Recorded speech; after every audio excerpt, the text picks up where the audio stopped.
If it's like that, I love the Canadian winter. Got lots of snow this year. Just gorgeous outside.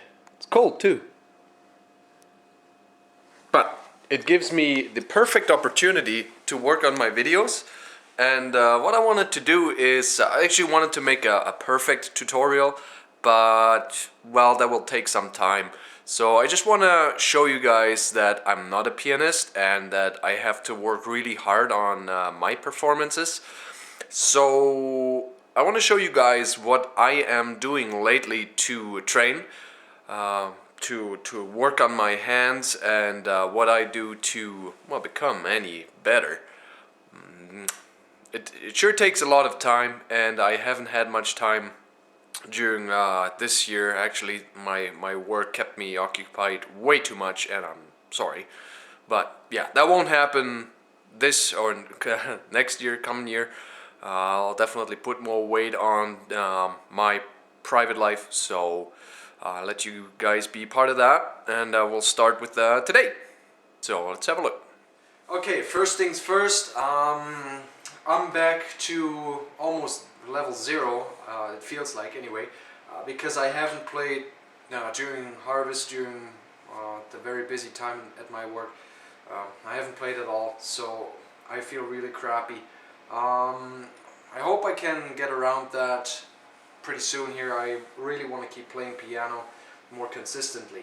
And so I can't really make a perfect tutorial, so I will look like I've never played before, I guess, but that doesn't matter. It's a good point to start and show you guys what I do, what I train, and try to get back in shape with.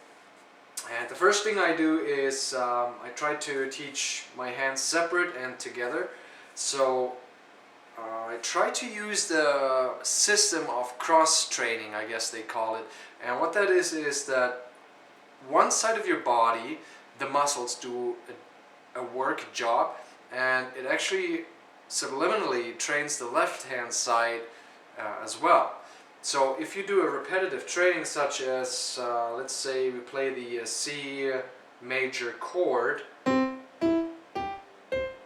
all the way up, and do the same thing then with the left hand, same finger, so we start with thumb, number 1, and we start at middle C and work up, and the left hand side will start on the low C and stop at the middle C. Too. And then we change fingers. We'll use the index, and we do the left hand. Played too far. But that's what we want to do, and then go through all the fingers and do it repetitively. You know, you play the right hand first, and left hand, or left hand first and the right hand.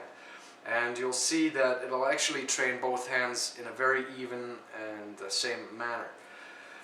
Then we can add another tone, so we'll play the same tone, just an octave higher, so C and C, E and E, and so forth.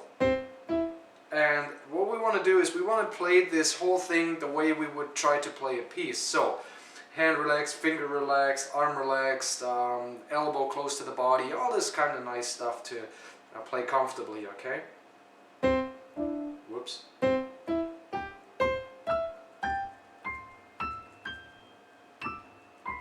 Yeah, see, I keep changing my fingers already, I don't know why.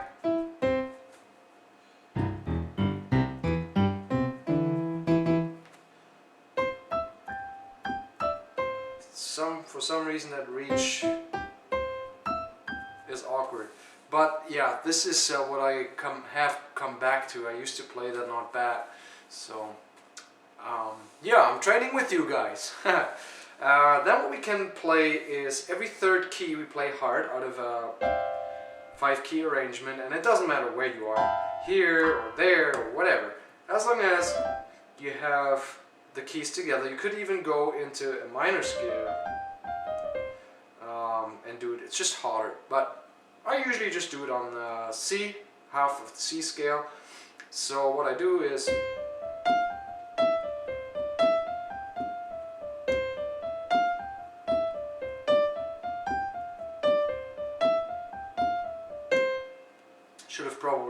up with that.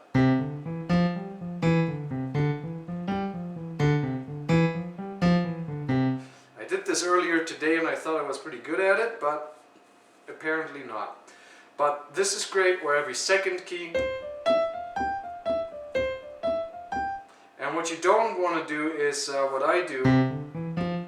Sometimes I end up moving the hand down and then play from way below.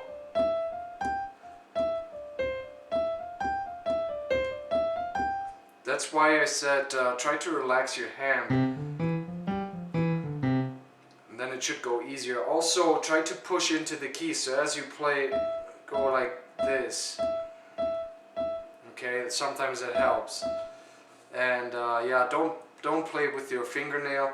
Play with just the tip, the bottom of the tip. Okay, fingertip. So we've done that, and then what we can do is play through all the scales. So you would play one full scale.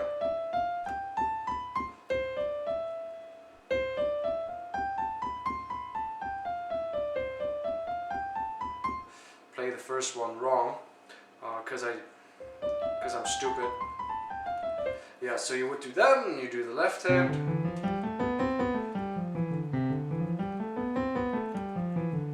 And again, play it nice and even. Try to avoid to be too inconsistent. That's very important to play that, and then you would go to C minor, and so on and so forth. I'll make a video about the scales, how to build them. Put a link to this. And then you can play every second or third key in the scale hard. So you would go 1 or 1, 2, 3, or every second, yeah. So you could play that. Whatever keeps your hands, your fingers busy and differently busy, I guess.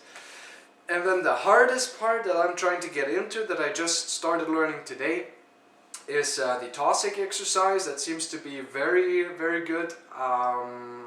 This morning I played, and the pieces that I usually play have become a little easier. It felt like. Maybe I was just in a good shape, but anyway, the color tossic exercise would look like you take scales. It's made of 4 scales, pretty much, and it is the major scale in every key, the minor, natural minor in every key, the diminished 7th scale out of every, or full diminished scale, so that's 9 notes, and the dominant 7th. But what I do is just trying to play the major and the minor, and what you do is you place your number 1, your thumb, on the tonic, number 1 degree. Your middle finger will go on number 5. Then you would move up to degree number 3 with your second finger, the index, and the ring finger will be on the number 6th, and then your pinky is gonna go on the C, just the octave up, and your ring finger would play as well. So it looks like.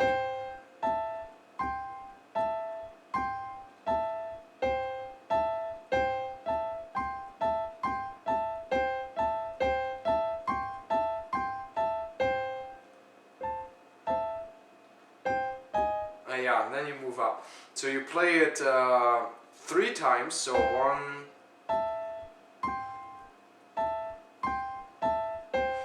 You repeat this 2 times. It doesn't actually matter. What I did is I repeated it 2 times. So you play up to that, and then you repeat this 2 times, 1, and then you repeat this 2 times, 1. Okay, and so on and so forth, and then you would go into the minor key, and see, what I keep doing is my fingers will actually shift from the key to key, and that's exactly what you don't want to do. You want to leave those fingers where they are.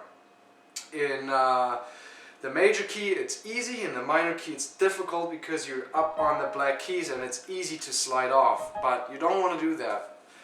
So that seems to be very hard. But if you start off, you know, doing the single key, the double key, the every fourth, every second, that's cool stuff that will work very well. And then of course you can play both hands together as well in this.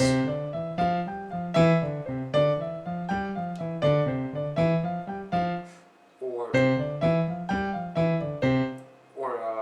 just mirrored.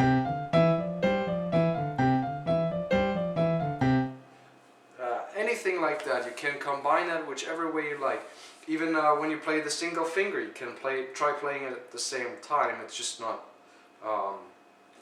yeah, I wouldn't recommend it.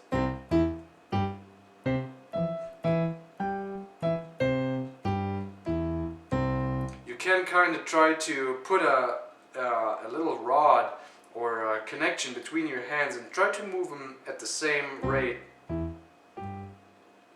That is, yeah, one way of doing it, but whatever. That's what I'm doing lately, and I suck at it. I have to catch up a lot. Yeah.